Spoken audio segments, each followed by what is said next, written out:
what Ezekiel did qualifies Rose to move on.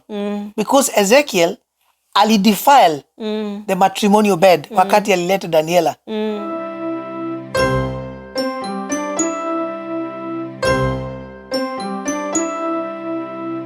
Kristo, tukirudi ndani ya Biblia, to be honest, kama sasa tulikuwa example ya Ezekiel na Rose, Ezekiel alienda too far. Alikuwa anafanya tabia zake mbaya huko nje na Daniela, lakini akaenda too far, akaleta mpaka Daniela ile kitanda ambaye ni matrimonial bed yao na Rose. So he defiled the bed. And that is the only thing that katika Biblia inasema once the bed must remain undefiled. Na mtu akidefile bed, then the other person is allowed to file for a divorce. So Rose, in a nutshell, can move on if she decide. Our prayer is that she will try and work out things na mchungaji for the sake of the family and the children. But yes, mtu haonangi wanakimbiaga dakika ya mwisho. So hiyo ndio ile shida moja kubwa unaona wao mpango wa kando wako naye, because wanaume wanajaribu kujificha. Wanataka kuwa na hizi side dishes kwa maficho. Nao side chick hawataki kufichika. Wanataka waonekane na wanataka kutoa fujo kama kamacha. Kwa sababu wanataka kukula kitu. Wanataka wajengewe. Sio hawa tu. Kuna story nyingine ambayo inatembea, inaitwa ya Pastor Matthew. Huyu naye pia ni pastor, anaitwa Pastor Matthew. Yuko kwa mtu anaitwa pastashow. Hii naye imesumbua watu. Of course watu wanasema they don't know if kama hii ni reality show, watu ama ni acting ama ni ukweli because of the drama that is going in there.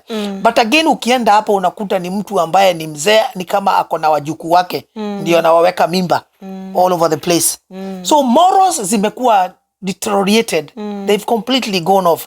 But let me speak to the men. My brothers, wanaume kama mimi, wababa kama mimi, manake mtu yote ambaye akona ni baba, wewe ni mbaba. Tafadhalini, side chick hawata kupeleka pahali, watakuharibia familia, watakuharibia marriage, watakuharibia mpaka biashara, na watakumilk everything. Wakikumilk maziwa yote itoke, pesa zako zote zitoke, wanapepea kama ndege. Hutawaona, hata ukiwapigia simu hawatachukua, na familia yako ishasambaratika. Usiruhusu shetani ya kuja kwa sababu ya side chick. Hebu na niulize, serikali ilikuwa na makosa ikileta hiyo sheria? Okay, quickly ni answer hiyo swali. I don't think so. I think serikali ilikuwa sawa kabisa kusema a man can marry two wives. Because first and foremost, definitely there are more women than men in Kenya. That's a fact. Hata duniani ukiangalia, there is no one country where there's more men than women. I think women are more. But also, there are a lot of women that, there are a lot of men that choose not to be married. Especially kama sasa watu wa padri ndani ya kanisa waoi. So ukiangalia kuna mapadri wangapi ndani, wengi sana hawafai kuoa. But anyway, so I think the government was in order kusema watu wanaweza kuoa wanawake wawili, kwa sababu, and this is where problem nikiangalia serikali went to this. Mababu zetu walikuwa wengi wanawake wawili, watatu mpaka wanne. And marriages used to work. The question is, why is now people who are marrying two wives hawawezi? Hata tukijaribu kuangalia kama acha na Mama Gift, Albanus hata hawezi kutake control ya hao wanawake wakiwa hapo. Inabidi mama yake awachape, baba yake anamchapa. Kama acha na Mama Gift wanaanza kuchapana kwa live TV, the man is not even able to take care or to control the two ladies. Na tunaona akina baba zetu walikuwa na manage kukaa na wanawake wanne ama watatu, and wengi wawili. And there was peace. The two wives coexisted without any problems. Yes, tunajua kuna watu wanasemanga, kuna misemo za Kiafrika nasema wanawake wawili ni I don't know how to translate this from vernacular to whatever. Yes. Two ni pot, I think. That two women cannot coexist, pamoja bila, ni kama they are like two pots of issues or problems.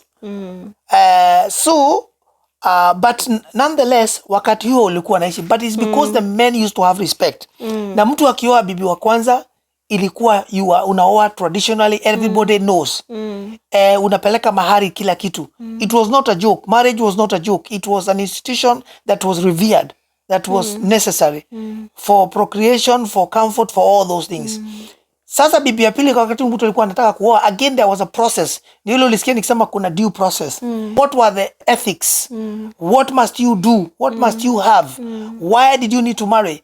Who need to be involved in this process? All that, and of course the goat wife was always involved.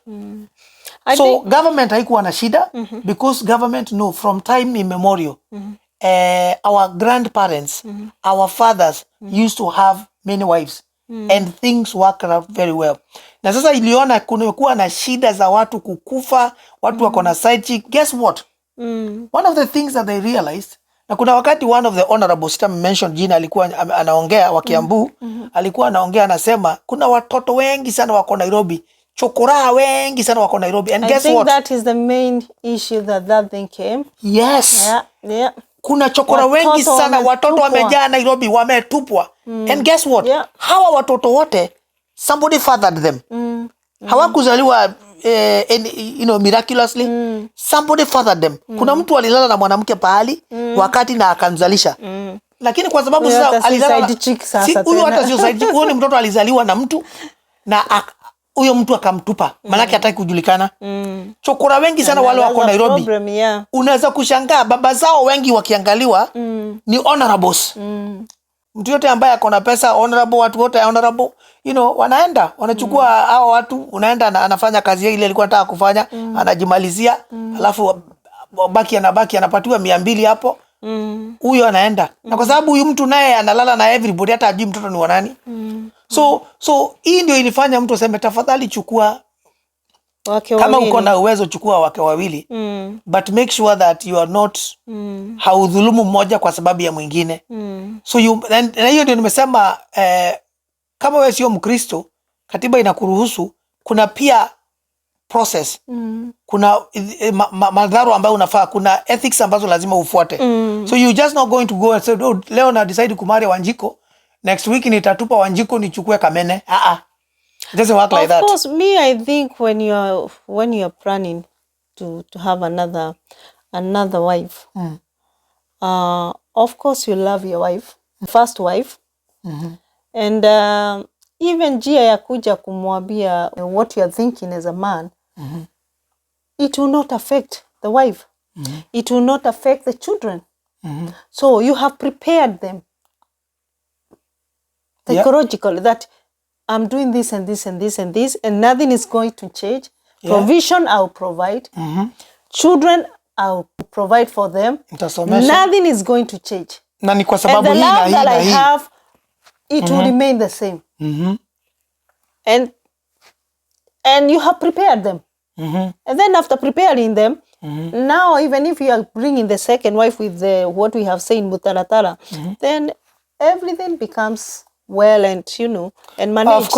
Of course kuna hiyo ambaye Judy anasema, but of course kuna ladies ambaye they will still disagree with this, hata kama wewe sio Mkristo, they will still disagree, watasimama ya kwamba mimi ni the goat wife, hautaoa mwanamke mwingine, ukioa mwanamke mwingine hii marriage imeisha. Let me tell you something. Saa zingine we better and I'm not advocating marrying two wives here, but saa zingine ni afadhali tuangalie these things from a critical perspective ama an analysis. Bwana yako kama amepanga ataoa a second wife, ajue wewe ni shida na unamkataza. Guess what will happen? Atabaki na hizo side chicks. Utafanya kama Mama Gift. Mama Gift ilibidi aende afunge bank. Manake kama acha alikuwa anaziitisha hivi, zilikuwa zinakuja hivi. To my understanding ulikuwa unasema Albanus amesomesha nani? Amesomesha, I think amesomesha sister ya Kamacha. Wapi university? I think sasa hiyo ni kazi ya Albanus kusomesha sister ya Kamacha? Hapana, kwa sababu huyo sio mtoto wao. Lakini kwa sababu ya what Kamacha is giving Albanus anaenda crazy, Wengi wanasema ni kamote, sijui ni nini.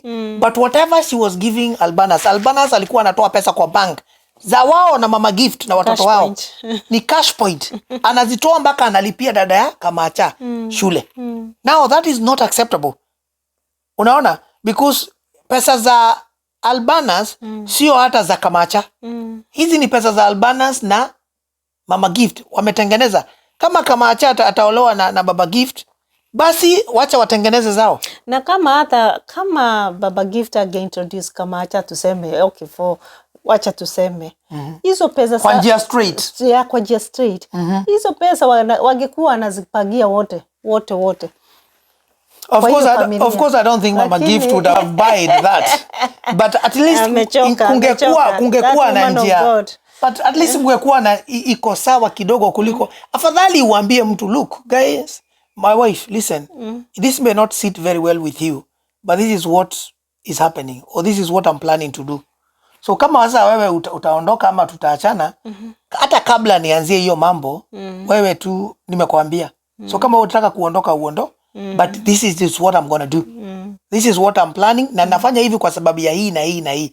And in no way am I justifying people marrying to but nasema saa zingine imefika a place where ambaye sasa watu wajifichi, hawaogopi Mungu anymore. Wamevunja, wamekiuka Biblia, matakwa yale yote yamewekwa na Biblia. They don't care anymore. They are having side chicks. These are bishops, these are pastors, these are women of God, these are deacons, these are men from the village. Kila mtu anafanya hizi tabia. I think hapa atuko hapa ku advocate for the second wife. We are Christians and we believe in God. Yeah. But we are talking about the Kenyan's constitution, what it say about marrying two wives. And how it goes, and watu venye wamekuja na kusema nimekubalishwa kuoa wawili, nimekubalishwa after emotional damage to their family. Unaona? So wanajikuta sasa yani wameharibu familia yake. Na kama angesema hiyo mapema ya kwamba ataoa, labda haingekuwa hivyo. Venye kama kesi ya Albanus na nani, kwa sababu kuna wale wameamua wataoa. Either way. Wataoa. Wataoa wawili nao wameamua. Kuna wengine ni wa Kristiano na kuna wengine wanapenda their wives and their children na hawawezi taka kutoka kwa their marriage because they are, of course they are sealed together with the wife and the husband. But for those tunaongea for those who want to marry two wives. I think hii issue ni very delicate. Na changamoto moja kubwa ile watu wako nayo ni ya kwamba saizi Kenya kuna hiyo confusion. Constitution nasema tunaweza oa watu wawili, Biblia inakataa. So hiyo ni kama kuna mkwaruzano hapo. Waislamu wako clear because Waislamu wanajua they can marry up to 4. So hiyo sio shida. Lakini sasa ikifika ni upande ya Ukristo, hiyo ndio inakuwa shida. Sasa one of the problems that we have, because of that we end up having a lot of fatherless children. That wazazi baba zao wanajificha because hawataki wajulikane. Unapata a lot of chokoras, street children, ambayo wanakuwa fed, around because there are fathers that don't want them. Wengine walizaliwa na kina mama wakawaacha pahali because hawataki kujulikana. So hii issue inaleta a big problem. And unfortunately hata kwa familia, kwa sababu wakati ule nimekuja nikasikia bwanangu ako na side chick na huko. Au maybe anataka kuoa. Sometimes as women we are emotionally damaged when it's come to the things like those ones. That unaonaga it's very difficult even for unaona mama gift. Rose, it's very difficult for us to accept what is happening. It's like you are betraying your wife, the love of your life. Of course, wakati wakianzia wanasemaga it is till death do us part. But as the issues of life come through, mambo yanaanza kubadilika. pesa zinakuja, unasahau your first love, which is very wrong, because you must always remember. Ndio tutaongea leo kuhusu hizi love languages na nini, but there's a lot of factors that cause mtu kudrift away from the original love. Unajikuta ameanza kuwa na mpango wa kando. Zamani, wazee akina zamani, akina guka, akina baba, there are different things that used to make them marry a second wife. Kama for instance, mke wa kwanza ameolewa alafu amekaa miaka 5, 10 hajazaa. Then huyo mzee alikuwa manake lazima azae na akuwe na clan. Anaoa mke wa pili na watatu. So that wanazaa. Bibi ya kwanza alikuwa accept do this and this and this. So kuna hizo mambo kama hizo. Mtu sema amekuwa mgonjwa, hawezi kufunction hata kwa mambo ya kucomfort each other hawezi. Maybe mambo ya kitanda hawezi. So then you say, okay guys, mimi nimekubali, just marry another wife, because ukifika ni pande hiyo. So there's all sort of things, but of course in the new era that we are in, especially a Christianity, we know God changes everything. Na upendo ya Kristo inabadilisha kila kitu. All those things zilikuwa za kule zamani, they are gone. And we focus on, hata kama tunakaa miaka 30 hatuna mtoto, wewe kubali hivyo, ulinioa niko hivyo. A lot of people are struggling with this. That's another issue that tutaongea saizi, because hii video I think tumekaa enough. But I think kuna a lot of factors that are causing people to go into mpango wa kando, and those issues must be addressed. Otherwise our communities are going to continue suffering. Sure. And it is critical people understand that there's no difference. Wanawake sio tofauti, wanaume sio tofauti. Na kama ulikuwa umependa mtu mwanzoni, kuna sababu ilifanya umpende. Tunafaa tu kuangalia, why is it that I fell in love with this man or this woman? And ukipata hiyo kitu ilifanya, maintain that thing. Kiangalia katika Biblia, then our Proverb 31 inasemaga, there is something beautiful in every woman. So hiyo kitu ambayo ulipata kwa huyo mwanamke iko, na ukaiangalia na ikakusaidia umpende, maintain that thing. Ukimaintain, hakuna siku utapata shida. Hawa side chicks kama wanavaa thong, na bibi yako anavaa design nyingine ya hizi kubwa, inaitwa rijipunte. Kama side chick wanavaa thong ama hizi semi whatever, na wewe sasa ndizo unapenda, wewe acha utaenda tolea bibi yako, acha kuvaa hizi za diapers. Bibi yako enda na yeye, mpeleke kwa hizi lingerie shop. You know, wacha aende umnunulie hizo hata unataka, so that what you are seeing in a side chick you can see it in your own bedroom, in your own house. That way utakuwa na shida. Na hata hakuna ubaya kumwambia, ukimbaia hizo nguo, hakuna ubaya kumwambia, hey, do this to me. Yes, ni bibi yako. That's the thing. Na huyu ni bwana yako. It's not a problem. Yeah, wakati mmeshaoana mmekuwa one thing. Hakuna, it's not two people, it's one thing. Na ndio unaonanga watu wakioana, watu wawili, huyu ni dada na huyu ni ndugu, alikuwa kwao na huyu kwao, wakakutana wakakuwa one thing. The marriage mmeshikanisha huko kanisani, whatever, kwa register, whatever it is meenda, but the union will be sealed with you the wedding night. You seal it when you become one. And what I mean by becoming one is that you enter into one another. You know, that is sealing. So ndio unasikia mko one thing. Na ndio unasikianga hata watu wakiachana kuna kuanga na damage kubwa. There is blood, hemorrhage. Kuna kuanga na financial bleeding. Kuna kuanga na emotional bleeding. Kuna kuanga na psychological bleeding. Children are bleeding. The families are bleeding. There's a lot. Sitaki kuanza counseling hapa, but there's quite a lot. So watu wangu, tafadhalini tunaomba usikubali familia yako ipitie what the Albanus, the Ezekiel, and many other Kenyans and people around the world are going through because of mpango wa kando.